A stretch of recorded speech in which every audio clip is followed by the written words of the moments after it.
The first time my father tried to stop me, he didn't raise his voice. He just left a line empty. My name is Marlowe Bennett, 22 years old. I was 18, sitting at the kitchen table with financial aid forms spread in front of me.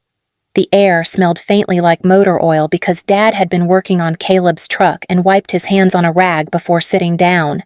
The signature line waited at the bottom of the page. 1 space, 1 name. Dad didn't even look at the numbers.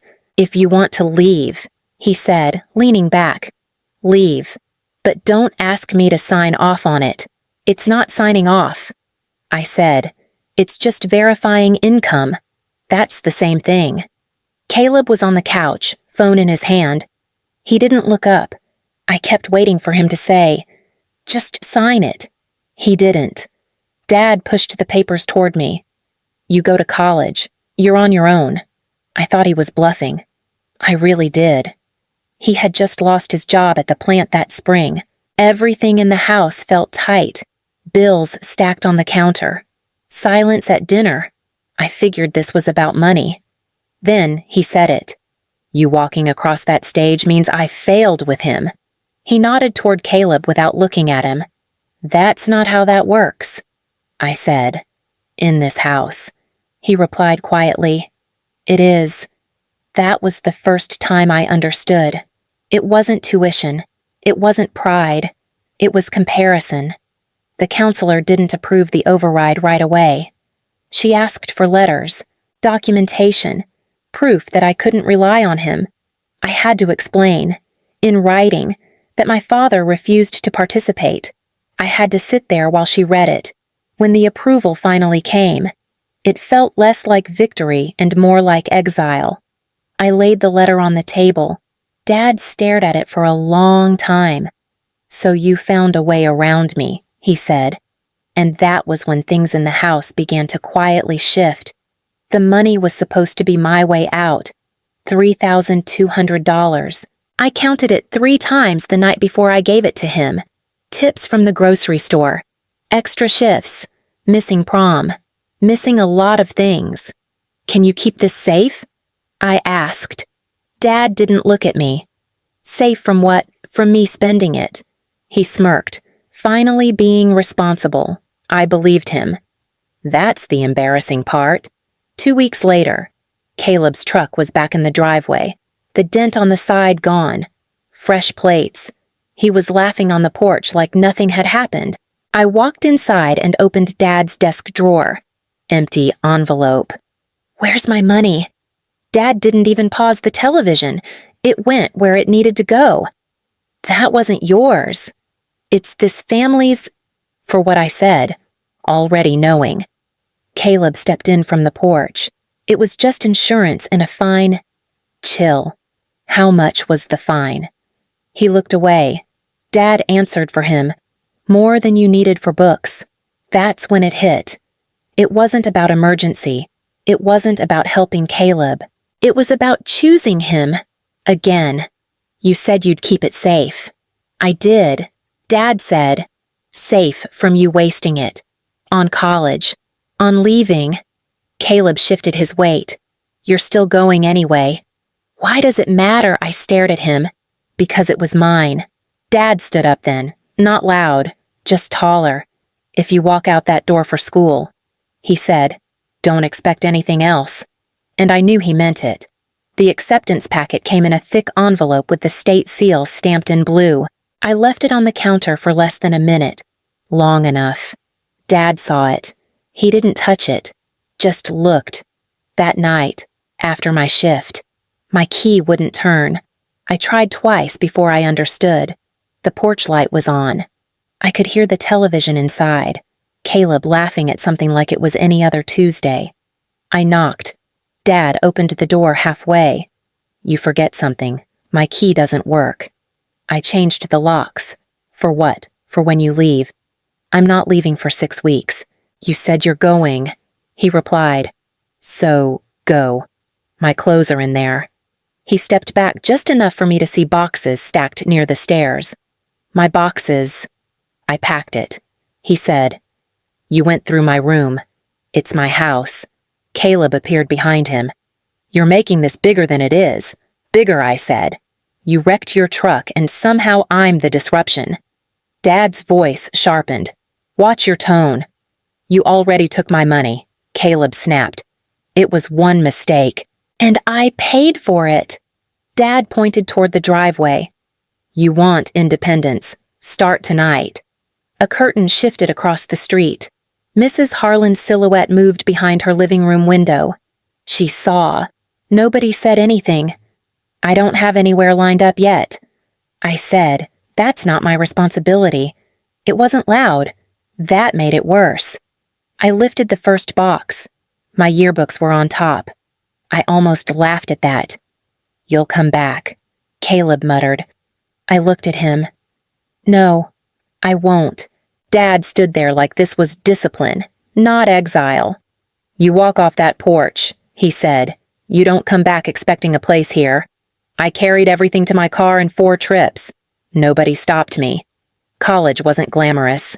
It was fluorescent lights and coffee that tasted like burnt plastic. I worked 25 hours a week at the grocery store and studied until my eyes blurred. I didn't call home much. They didn't call me at all. News about Caleb traveled through Aunt Denise like weather reports. He started welding classes, she said.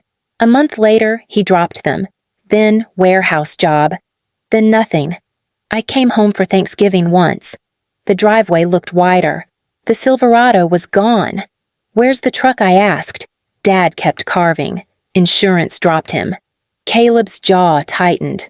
It was one night, Dad said. He made a mistake. You act like you've never failed. I didn't cost anyone $3,000, I replied. Caleb's hand shook slightly as he reached for his glass. You cost this family every time someone asks about you. That's not my fault. You think I don't know that he shot back? You think I asked him to put everything on me? Dad cut in. He was supposed to carry this family. Caleb laughed, but it sounded wrong. Yeah. Well, turns out I'm not built for that. The room went quiet. Even Dad stopped cutting. Caleb looked at his plate. I didn't ask him to bet on me. He said, softer, but he did. Dad's voice hardened. You'll get it right. Caleb didn't answer. I realized then it wasn't just favoritism. It was weight, and he was cracking under it. I almost didn't invite him. Honestly, I filled out the guest tickets and left his name blank. Then I erased it. Then I wrote it again. Some stupid part of me still wanted him there. I don't know why. Maybe I thought if he saw it, he'd get it. The ceremony was long. My palms were sweating inside that cheap gown. When they called my name, I heard one clap. Just one. I didn't turn to check if it was him. Afterward, we stood in the parking lot. The asphalt was hot and sticky under my heels. Dad didn't hug me. He didn't say congratulations. He just looked at the diploma folder in my hands like it was evidence. Tao se kong bao gyo da tu cho mei, he said. I blinked. Vi kai gi. He stepped closer. Not yelling. Worse than yelling. Vi mai jun chung min tao jat niem tin sain goi. Caleb shifted beside him. Dad, cut him off. Tu gio, moi lan tao and he no. Tao se no mei. That did it. That was the truth he'd been choking on for years. This isn't about me, I said. It's always about you, Caleb snapped. Every time someone brings up your job, your degree, I didn't ask them to. You didn't have to. Dad pointed at Caleb. He was supposed to carry this family. I didn't take that from him. You didn't have to, Dad repeated. You made it obvious. I laughed, but it came out shaky. So what? I should have failed if you had listened, he said quietly. None of this would have happened. There it was. Not anger, not pride, just control. I didn't disobey you, I said. I chose myself. Dad's face hardened. You chose to make him small. Caleb wouldn't look at me. I held the folder tighter. 4 years, $27,000 in loans, nights at the grocery store, all of it reduced to this. Fine, I said. Then don't forgive me. Dad turned away first. Tell me something. When the person who's supposed to be proud of you resents you instead. Where do you put that Pittsburgh was loud in a way that didn't care about me? Sirens at night, buses grinding past my apartment window. Nobody knew my last name. I liked that more than I expected. I started as a junior accountant making $58,000 a year. It wasn't impressive, but it was steady. My name was on the lease. My name was on the mailbox. No one could take that. Dad never called. Caleb texted once. Dad says congrats. He can say it himself. Nothing after that. Aunt Denise kept me updated like it was her job. He tried construction. He quit. He's thinking about going back to school. I almost asked, for what, but stopped myself. One night, Caleb called out of nowhere. You think you're better than us now? I think I work for what I have. That's not what I meant. It kind of is. He went quiet. I heard a lighter flick. You leaving made him double down on me. He said, every time I screw up, it's because you're not here. That's not how that works. It is in that house. I almost told him to leave. Instead, I said nothing. Some distances protect you. Others just stretch the damage thinner. It was 2 a.m. when my phone started vibrating across the nightstand. I knew before I looked. Caleb, I answered. What happened? He had a stroke. No softness. No build-up. How bad, bad. I could hear machines in the background, a steady beeping. They don't know if he'll get his speech back. I sat up. Why are you calling me Silence? He's still our dad. That's not what I asked. Caleb breathed out slowly. Because I can't do this alone. That was new. Did he ask for me? I said. He tried to say something. I don't know what. That's not an answer. No. He admitted. He didn't. I closed my eyes. I'm not coming to fix him. I know. Then what? Another pause. Longer this time. I don't know how to be the only one in the room, Caleb said. He always needed someone to carry. I almost said that was you. I didn't. You know what he did, I said. I know, Caleb replied. His voice cracked slightly. I know more than you think, and you still stood there. I was a kid. So was I. Neither of us spoke for a few seconds. Just come, he said finally. Not demanding, not angry. If you don't, I'll understand. But just come. The room smelled like antiseptic and something metallic. I stood at the foot of the bed for a full minute before moving closer. Dad looked smaller. That bothered me more than it should have. Caleb was in the chair by the window, elbows on his knees. He's been in and out. He said. Dad's eyes opened. They landed on me. No smile, just recognition. Hi, I said. It sounded stupid. His mouth twitched. No words came out, just air. Caleb leaned forward. She's here. Dad's fingers moved slightly. He tried again. A sound, rough and broken. It should have, he whispered. I stepped closer. What? For a second. I swear I thought this was it. The apology. The correction. The thing I'd waited for without admitting I was waiting. Dad's eyes shifted. Not to me. To Caleb. Been easier for you. He finished. The room went quiet except for the monitor beeping in slow, steady rhythm. Caleb's face crumpled. It's okay, he said quickly. It's okay. Dad. I stood there, feeling something inside me go still. He tried, Caleb said, not looking at me. He just wanted me to be okay. I know what he wanted. I said. Dad's hand twitched again. Caleb grabbed it. I'm here, he said. Not me. Him. Dad's breathing grew shallow. A nurse stepped in, checked the machine, then stepped back. No drama, just numbers shifting. Caleb squeezed his hand harder. I'll take care of it, he promised. Dad's eyes never came back to me. Then the monitor flattened into one long tone. Caleb lowered his head onto the bed. I stayed standing. I thought I'd feel anger, or relief, or something loud.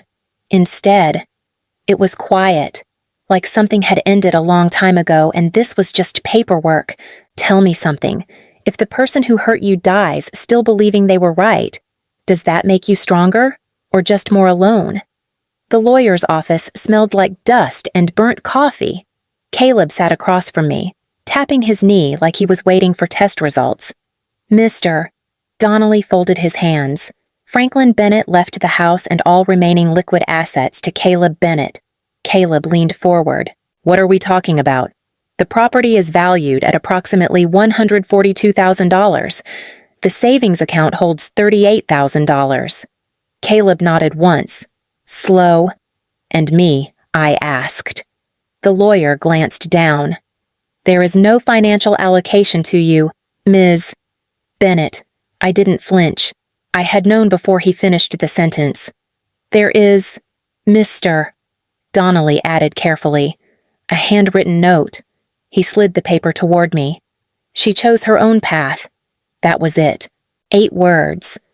No anger, no apology. Just a conclusion. Outside, Caleb lit a cigarette with shaking hands. You're not even surprised, he said. No, you don't care. I care, I answered. Just not about what he left. Caleb stared at the ground. He thought he was doing right by me. Did it feel right? He didn't answer. 3 months later, he called again. I'm behind on the property taxes, he said. They're sending notices. How much more than I've got? I let the silence stretch. You're not going to help, he said. No. So you'll just watch it fall apart. It's yours, I replied. It was always yours. He breathed out hard. You don't understand what that costs. I do, I said quietly. I paid mine years ago. There are debts money can't fix. Some you carry, some you refuse. Caleb didn't argue this time.